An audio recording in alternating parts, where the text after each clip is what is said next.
In his speech, he says, "It is hard to fail, but it is worse never to have tried to succeed." He follows it up with saying, "In this life, we get nothing save by effort." Good sound bites, but let's dig into this a little further in order to get some practical application from what Teddy is telling us. The reality is, we'll all embrace failure at some point in our lives. The goal is not the avoidance of failure, but the response to it. My name is Kyle Willis, and this is Marketing from the Roosevelt Room. Welcome back to another episode of Marketing from the Roosevelt Room. Today, we are going to be talking about failure. Oh, how great it is to fail. Look, I'm not going to be sharing anything with you that you've not heard before on the importance of embracing failure.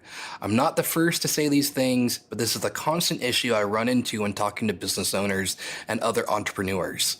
This fear that it's not going to work. This fear that what if no one wants what I have to offer? This fear that what if I lose it all? And because of that fear, it becomes overwhelming, and so we never try. Whereas mistakes can be our greatest teachers when we are willing to listen. Last year, I lost over $40,000 in failed internal marketing campaigns. The year before, I lost almost $20,000 in bad hires.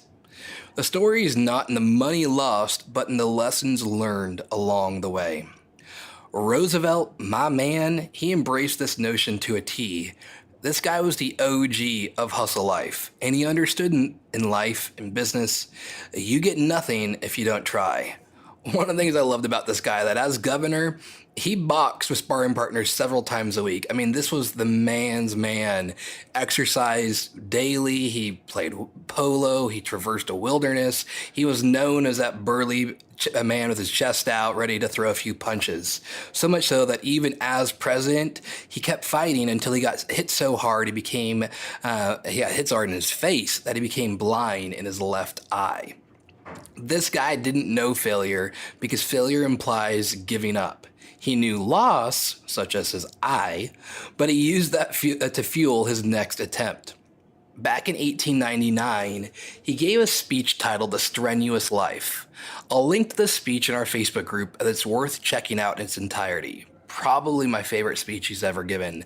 If you dig into this, there's so much gold in the speech alone. I'm only going to pull one part out of it, but I think there is a lot here that can apply to you as a business owner, an employee, or an entrepreneur.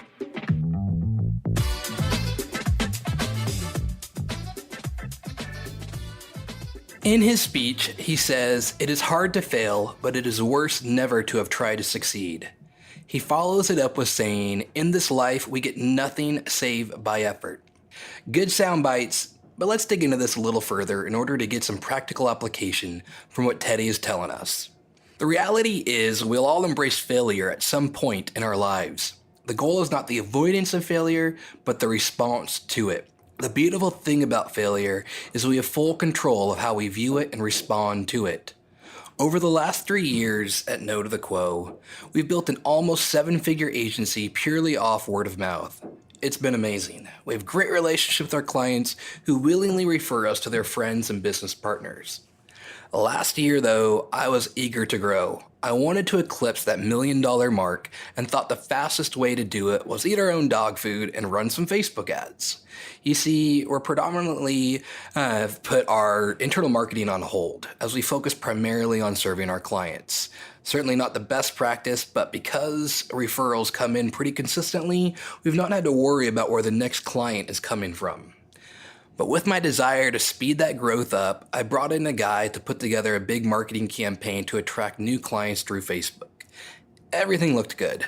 We had a good webinar, we had a solid funnel, we created a great follow-up campaign, and we invested hundreds of hours into setting up the campaign and tens of thousands into ads on Facebook.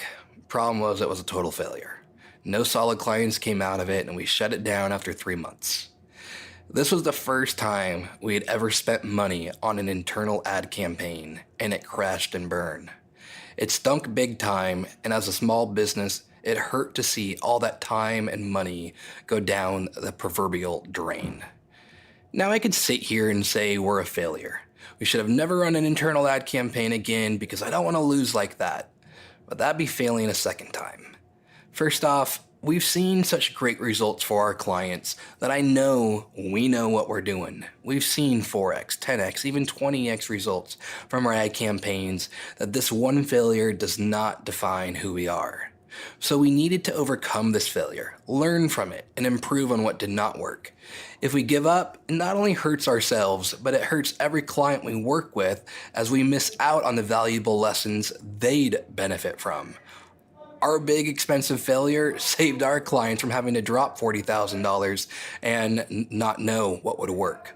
The failures we had, they benefited from because they did not have to go through what we did. We were able to bring the lessons we pulled out of that experiment and then apply what did work into their campaigns and see the great success come as a result of it. The failures I've had in business, in my personal life, they've taught me 3 life-changing lessons. Number 1, the only time you truly fail is when you refuse to try again. Failure does not imply you've lost. Failure simply means you did not succeed in that attempt. Walt Disney was turned down for financing over 300 times while trying to build Disneyland. Gone with the Wind was rejected by almost 40 publishers. Michael Jordan was cut by his high school basketball team. Even Sir Richard Branson was a high school dropout. I could go on with dozens of more examples like Thomas Edison and Bill Gates, but I think you get the point. When you refuse to try again is the only time you truly fail.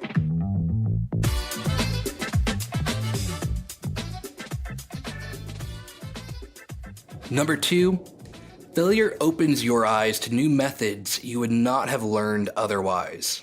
In our story, I learned where our messaging was off, where our services weren't connecting with the desired audience, and most importantly, I discovered that what we were trying to offer wasn't what we were best suited to deliver.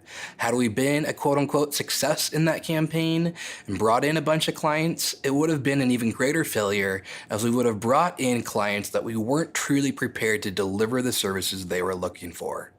We were given the opportunity to regroup, shore up our weaknesses, bring in better talent, and now have a truly confident offer that we can stand behind.